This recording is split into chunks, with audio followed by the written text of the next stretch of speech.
Assalamualaikum warahmatullahi wabarakatuh. Alhamdulillah wassalatu wassalam ala habibillah sayyidina Muhammad Rasulillah sallallahu alaihi wasallam wa ba'du. Saudara-saudaraku, melanjutkan kajian kita tentang ensiklopedi hari akhir. Maka kita sedang berbicara tentang perjalanan ruh orang-orang kafir. Orang-orang zalim sudah kita bicarakan, umat Nabi Muhammad yang jahat juga sudah kita bicarakan. Ini berikutnya dari hadis yang sangat panjang. Hadis ini diriwayatkan oleh Imam Bukhari nomor 6525. Dan dalam hadis Imam Muslim juga lebih panjang lagi, berbicara tentang perjalanan azab, ya, perjalanan Nabi menyaksikan azab orang-orang yang diazab dari umatnya di alam kubur. Baiklah, terlebih dahulu kita bersyukur pada Allah Subhanahu wa taala atas nikmat hidup dan nikmat iman yang masih Allah berikan kepada kita. Kita ucapkan alhamdulillah bi ni'matihi tatimmus shalihat. Kemudian salawat dan juga salam kita untuk Habibina Sayyidina Muhammad Rasulullah sallallahu alaihi wasallam. Saudara-saudaraku, salah satu pemandangan yang dilihat oleh Nabi Muhammad ketika diajak oleh malaikat Jibril memasuki dimensi alam kubur atau alam barzakh, yaitu adanya sekelompok besar manusia di mana wajah mereka sebelahnya bagus dan sebelah lainnya jelek. Dan Nabi bertanya, di akhir hadis dijawab oleh malaikat Jibril, itu adalah umatmu, hai Nabi Muhammad. Itu adalah umatmu yang semasa hidup keimanan dan amal solehnya bercampur dengan dosa dan maksiat. Jadi dia beriman, dia melakukan amal soleh, tapi dosa dibuat juga, maksiat dikerjakan juga. Apapun jenis dosa dan maksiatnya, ini menjadikan orang tersebut khalatu a'malahum salihan bisu', bercampurlah amal baik mereka dengan amalan yang buruk. Baik, setelah itu kita mendengarkan penyampaian Rasulullah sallallahu alaihi wasallam di mana beliau diajak melihat-lihat keadaan pemandangan alam kubur berikutnya. Dan yang disaksikan oleh Nabi Muhammad sallallahu alaihi wasallam adalah sesuatu yang menjadikan Nabi berkata, "Ma ra'aitu mandaran qattu afdha' minal qabr." Aku belum pernah melihat ada pemandangan yang lebih mengerikan, yang lebih menakutkan melebihi pemandangan alam kubur. Saudaraku, tentang orang-orang kafir. Orang-orang kafir, mereka diletakkan di dalam perut bumi yang paling dalam, sijin, ya. Di dalam sijin, dalam bahasa Arab, penjara artinya adalah as-sijnu, sijin, ya. Tapi sijin, penjara yang lebih penjara lagi daripada penjara. Tak apa itu maksud dan pengertiannya. Pokoknya letaknya di dalam perut bumi, ya. Kalau hanya sebatas bunker, paling dalam sekarang bunker buatan Amerika itu kedalaman 300 meter. Nah, ini perut bumi, entah berapa puluh kilometer ke dalam perut bumi, ya. Dia diliputi oleh lava bumi yang terpanas. Di situ dibuatkan penjara-penjara buat mereka. Mereka disiksa pagi, petang, siang dan malam. Orang-orang kafir diletakkan di sana.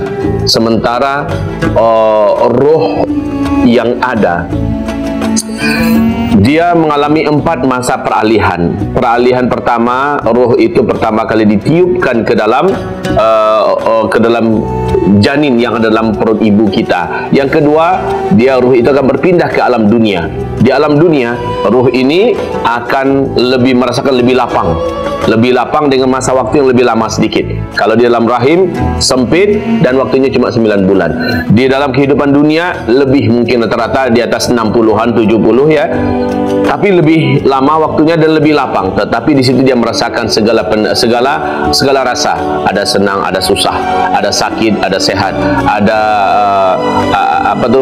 ada tertekannya, ada gembiranya dan seterusnya, ya. Di alam barzakh, ruh akan merasakan 2 kali lipat dari yang dirasakan saat ruh bersatu dengan badan di dunia.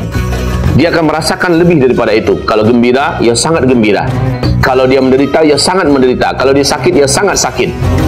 Dan inilah yang sesuatu yang paling kita khawatirkan. Kalaulah tidak ada hadisnya dari Nabi SAW, maka kita tak akan pernah menyadari kalau ternyata roh mampu merasakan segala-galanya, merasakan penderitaan yang lebih daripada menderita di dunia, merasakan ketakutan, kesedihan, rasa sakit, disiksa, diancam dan dipukul, dianiaya, dan seluruh yang menyakitkan di dunia dirasakan oleh roh di alam barzakh.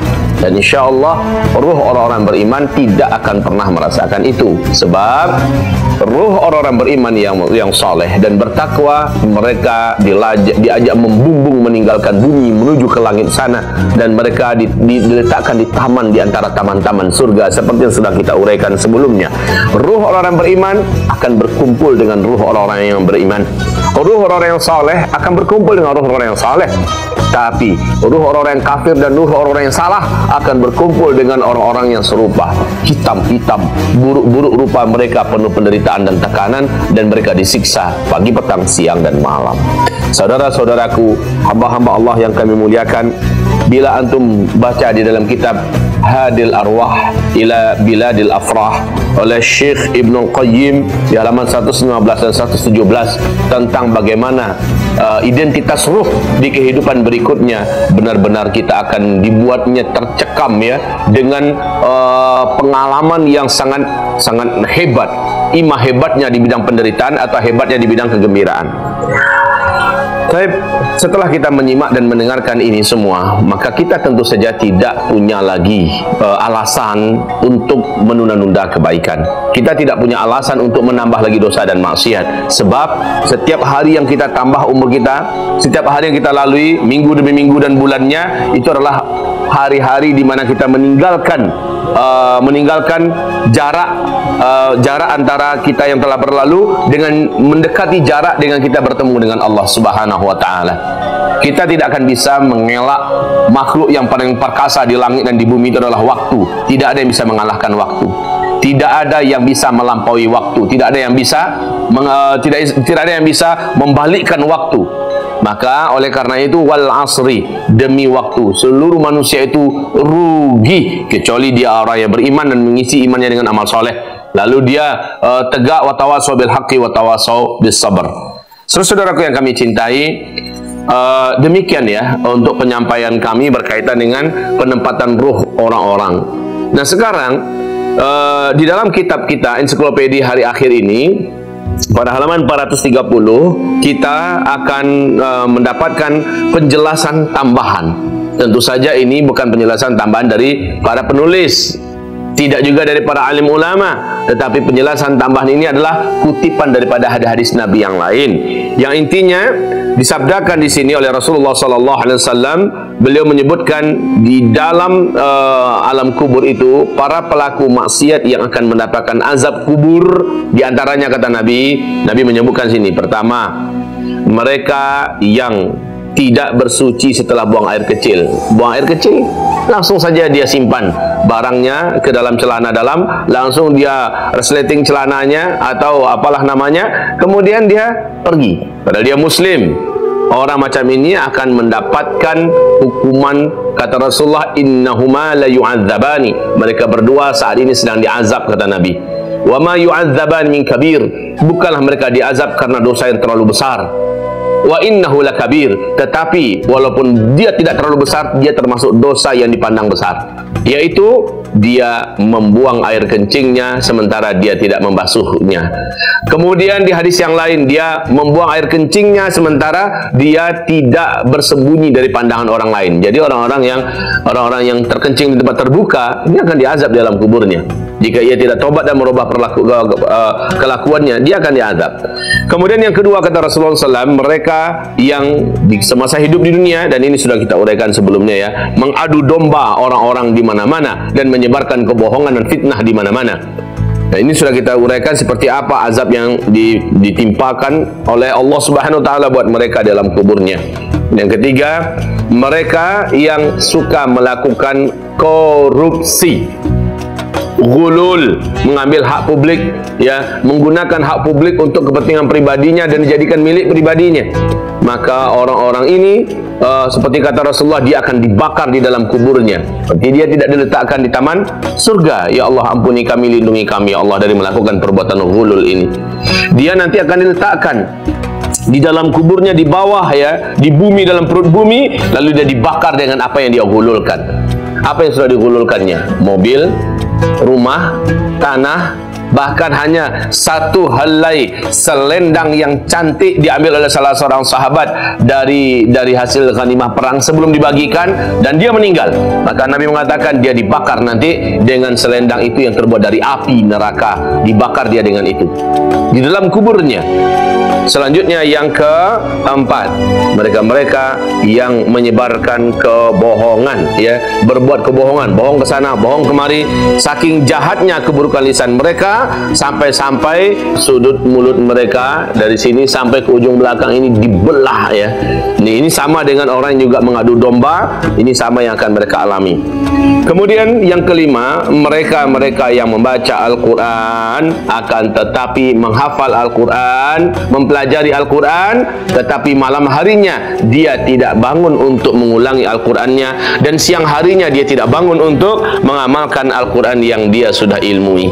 Tidak belajar, kekal di neraka. Belajar, konsekuensinya wajib diamalkan dan wajib dijaga dan pelihara. Ini sudah kita uraikan sebelumnya. Hukuman apa yang akan mereka terima, yaitu dihantam kepalanya di alam barzakh sampai hari kiamat, sampai pecah batok kepalanya, keluar dan sembrutan darah dan benaknya. Na'udzubika ya Rabbana. Yang keenam, mereka yang melakukan zina, baik itu zina sesama jenis, ya, na'udzubillah, zina dengan lain jenis, zina dengan keluarga sendiri, dengan ibunya, dengan adiknya, atau dengan apapun. Para pelaku zina ini akan merasakan azab yang kekal di dalam kuburnya sampai hari kiamat, dengan cara digongseng hidup-hidup, dipanggang hidup-hidup, ya, di atas kuali raksasa yang memerah karena api unggun yang besar di bawah dinyalakan oleh malaikat-malaikat penjaga neraka jahanam. Kemudian yang ketujuh, mereka-mereka yang makan riba. Ini sudah kita uraikan. Tempat mereka adalah di sungai darah bercampur nanah, dan mereka akan dihukum dengan siksaan yang teramat sangat berat sampai hari kiamat. Dan yang kedelapan, orang-orang yang suka berhutang tapi menolak membayar hutang. Orang-orang yang suka berhutang tapi melupakan hutang. Orang yang suka berhutang tapi tidak mau bayar hutang, ya, orang ini akan ditahan masuk ke dalam surga, ya. Padahal belum surga hari kiamat, ya, setelah kiamat, tapi masih surga persinggahan, transit di taman-taman surga. Dia tidak dibolehkan, dia hanya di luar, dikasih makan sedikit, dikasih minum sedikit, ya, di luar taman surga. Ini adalah orang-orang yang sengaja menumpuk-numpuk hutang, tetapi mereka tidak berniat membayarnya, atau mereka menunda-nunda bayar hutang, atau mereka melupakan hutang, atau mereka berjanji tapi tidak menepati membayar hutang, atau mereka mengurang-urangi hutangnya dengan cara aku tidak berhutang segitu, aku cuma berhutang segini, dan sebagainya. Ibarat Allah yang kami muliakan. Dan sekarang setelah kita menyampaikan dan paham oleh kita semua di mana tempat masing-masing orang yang pernah hidup di dunia, di alam kuburnya, maka sekarang kita masuk pada pembahasan orang-orang yang akan dibebaskan dari azab kubur. Adakah orang yang dibebaskan dari azab kubur? Ya, adalah. Siapa mereka? Mari kita simak. Sebelumnya, wahai saudaraku, Rasulullah SAW sudah menyebutkan orang yang paling istimewa setelah para nabi dan rasul, ya, yaitu para ulama dan para wali-wali Allah Subhanahu wa Ta'ala. Dan kita sudah mendengarkan bagaimana nasibnya orang yang syahid. Nah, ini orang yang syahid tidak akan pernah merasakan azab kubur, tidak akan pernah merasakan azab kubur.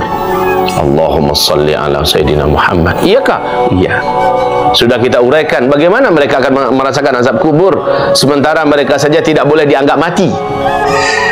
La tahsabanna alladhina qutilu fi sabilillahi amwat bal ahya walakin la tash'urun. Kamu tak boleh menyangka orang-orang yang sudah terbunuh di jalan Allah itu kamu katakan dia mati. Jangan kamu katakan dia mati, tetapi dia masih hidup. Di sisi Allah terus menerima rezeki, terus dalam keadaan bersenang-senang, berbahagia. Mereka hidup seperti kamu hidup di dunia, cuma alam kamu di dunia, alam mereka di alam barzakh. Oleh karena itu, jasad orang-orang yang syahid sendiri pun tidak pernah Allah biarkan membusuk. Dia kalau seandainya luka tangannya, maka sampai hari kiamat badannya utuh, dan luka itu tetap akan mengeluarkan darah, dan darahnya berbau wangi. Dia tidak busuk sedikit pun, karena dia, sekali lagi Allah katakan, tidak mati. ya. Walaupun begitu, dia tidak gentayangan, ya, saudaraku. Dia tidak gentayangan. Memang ada ruh yang tertahan di bumi, ada ruh yang dipenjarakan, ada ruh yang tertahan di depan pintu surga, ya, teman-teman surga. Ada ruh yang diletakkan di tempat yang paling tinggi, dan yang paling malu, yang paling mengerikan adalah ada ruh yang dihempaskan ke dalam penjara terdalam dalam perut bumi. Jadi ini kondisi ruh itu. Akan tetapi tidak ada ruh gentayangan. Antum jangan percaya dengan pembicaraan ada si bunuh diri di sana, gantung diri. Sekarang setiap malam Jumat, malam Kliwon dia menampakkan diri, dia menjadi kuntilanak, dia menjadi bohong. Islam tidak mengajarkan keyakinan yang sesat itu. Karena menurut Islam, setiap yang sudah mati maka rohnya sudah berpindah ke alam lain, dan dia tidak akan diizinkan satu detik pun untuk melihat-lihat kehidupan dunia, ya, untuk berinteraksi dengan manusia di kehidupan dunia. Apabila ada yang menampakkan wujud seperti orang sudah meninggal, pastikan dia adalah jin atau syaitan yang terlaknat atau qarin dari bangsa jin yang hidup mendampingi orang yang sudah meninggal itu. Dialah yang menampakkan diri. Oke? Permasalahan ini insya Allah sudah clear, ya. Jadi orang-orang yang terbebas dari azab kubur pertama adalah orang-orang yang meninggalnya syahid. Ini syahid juga berkelas, ya. Ada syahid yang memang bertempur di medan perang melawan orang kafir untuk meninggikan kalimat Allah Subhanahu wa taala. Terbunuh dia, maka dia adalah syahid yang teragung, disebut dengan syahid dunia dan akhirat. Ada yang syahidnya disebut syahid juga, tetapi dia mendapatkan keistimewaan disebut syahid dunia saja, ya. Keistimewaannya adalah tidak diazab di alam kuburnya dan dimudahkan urusannya di padang mahsyarnya. Akan tetapi dia tetap diperlakukan seperti layaknya orang-orang yang meninggal normal. Dia tetap dimandikan, tetap dikapani, disolatkan, dan dikuburkan di pekuburan secara standar, ya, bersama orang-orang beriman lainnya di pemakaman kaum muslimin. Nah, mereka ini adalah orang yang meninggal dunia karena melahirkan, orang yang terbakar, orang yang tenggelam, orang yang ketimbun oleh reruntuhan, orang yang amblas lalu meninggal, orang yang ketabrakan, orang yang dibunuh karena mempertahankan hartanya, orang yang dibunuh karena mempertahankan kehormatan keluarganya dan sebagainya. Ini adalah orang yang meninggal disebut syahid, hanya saja syahid dunia. Mereka insya Allah Ta'ala tidak akan merasakan azab kubur ini.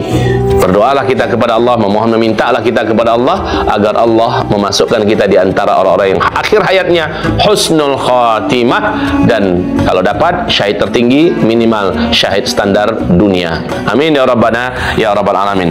Pertemuan kita berikutnya masih melanjutkan tentang perjalanan roh, ya, orang-orang yang mendapatkan dispensasi keringanan atau bahkan tidak dipermasalahkan masalah mereka di alam barzakh sedikit pun juga, kecuali mengalami kesenangan demi kesenangan. Insyaallah di pertemuan berikutnya kita akan bertemu kembali.